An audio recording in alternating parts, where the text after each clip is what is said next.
Hi, I'm Mark Upton from Sports Relations, and this is the fourth and final instalment from a series of video posts given based on a Level 2 Australian Rules coaching course presentation I gave a few weeks ago. So I've already covered things related to your own development as a coach or your learning as a coach. We've looked at player learning or skill acquisition. We've covered evaluating performance and different ways and methods you can do that. And today we're just going to finish off. The fourth part is some basic advice and tips for using technology in your coaching. And obviously there's often a love-hate relationship when technology is involved. And technology is pervading all areas of life, and coaching is no different. And we've looked at it in other sections, like I've mentioned, the coach development, evaluating performance. There's roles technology can play there, particularly online technology. So I think, though, it's important to consider a couple of things. And software providers and hardware providers will claim that their thing is like the Swiss Army knife, where it will improve every aspect of your coaching. It's guaranteed to make better players, blah blah blah. So the things you need to consider, I think, is a couple of things. Is one, does it solve a problem I have? And that might just purely be about time efficiency, for example. So as an example, often you'd be recording who's attending training sessions, right? So you might do that on pen and paper, and then you might have to transfer that into a spreadsheet to keep track of it throughout the course of a year. I know there's some apps these days. A lot of them are education based that are like attendance apps. Maybe they cost $5 that might allow you to easily record at the session who's turning up, who's attending, and that's automatically done for you. And maybe that saves you 15, 20 minutes after every session or per week. So it's a small thing, but we know time is valuable, and maybe that solves a small little problem you've got. It doesn't necessarily relate to the second point so much in terms of making you a better coach or enhancing your coaching effectiveness, but still important. So what about that second one, actually enhancing your coaching effectiveness? I think that what you need to always consider is what is best practice or evidence-based ways to go about things, either from your own experience or what you've learnt and read about, before you get wowed or caught up too much in the technology.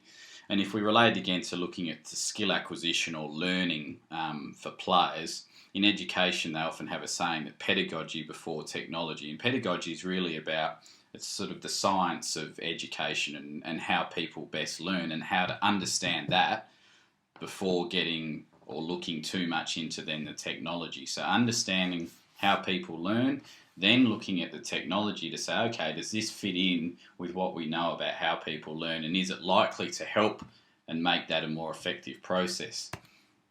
And it's not always the case. And whilst on the surface sometimes it can seem like some of these apps and the video apps are fantastic, in fact they conflict with pedagogy or what the science tells us about skill acquisition. So as an example of this, focus of attention. So focus of attention is talking about coaches perhaps giving feedback about motor skill performance. And so apps these days allow you to use your phone to record a technique or a movement, whether it's golf swing, a kick or a pass or whatever it might be, and then you can actually draw over the top of the video footage and highlight these areas. Now that seems fantastic, and there's a lot of buzz. You see it on Twitter all the time, how great all this is. But the problem is, some of this conflicts with what we know about internal versus external focus of attention. And that is that an external focus, feedback that provides an external focus, is much more effective in terms of motor skill learning than an internal focus. And when I say internal focus, that basically means you're giving feedback about body parts and movements. So here in this example, you might have highlighted for this player, okay, we need you to keep your head still, hold your head still, and we need your upper torso to be at more of this 45-degree angle. Now immediately that's creating an internal focus, because now as this player's lining up, he's thinking about, okay, internal about his body movements. Keep the head still, hips or upper body at this sort of angle. And now it's counterproductive to skill learning, and it's also not as efficient or effective when that skill needs to be executed under pressure. As opposed to an external focus might be something like, rather than keep your head still to try and still achieve that, is try to watch the back of the ball or watch the club make contact with the ball. And you might also use analogies about how you want the upper torso and the hips to be angled.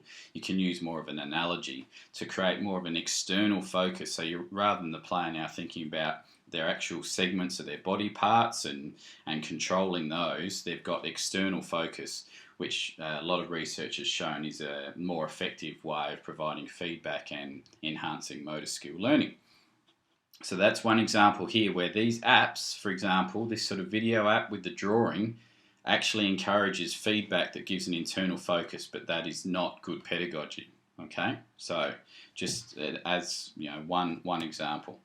And the second one I'll give, this is one of my favourites, these old light boards that, you know, the lights flash and you have to tap on the light that's flashing and it record how quickly you react and respond to these lights flashing.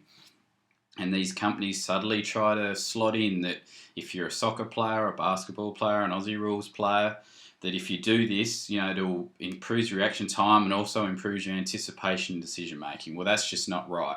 We know the research around anticipation and decision making says the better players and the experts have learnt how to attend to the relevant cues. So if they're looking to pass, they know where to look to pick up the cues that can help them to decide. They recognise patterns quicker, understand the probabilities of certain things happening, and then take the right course of action or make the right decision. In no way does this light board assist in that process, okay? So that example and the former one, just two ways, I guess, of just saying beware, that make sure, like we said, that pedagogy before technology, or understand how the technology is actually going to help you to be a more effective coach. So that's all 4 sections that we've gone through, and as I said to the guys on the day, hopefully they've got one thing out of all of that they can have a crack at and you can apply in your coaching in the next 6 or 12 months, and it does help you to improve your coaching effectiveness and your enjoyment as a coach and your players' enjoyment of their experience as well in the sport. So that's all we had. As Mark Upton, would love to hear from anyone that wants to get in contact via the email, on the tweet, or visit the website for more details of some of the services we offer as well. Good luck in any of your coaching capacities in season 2013.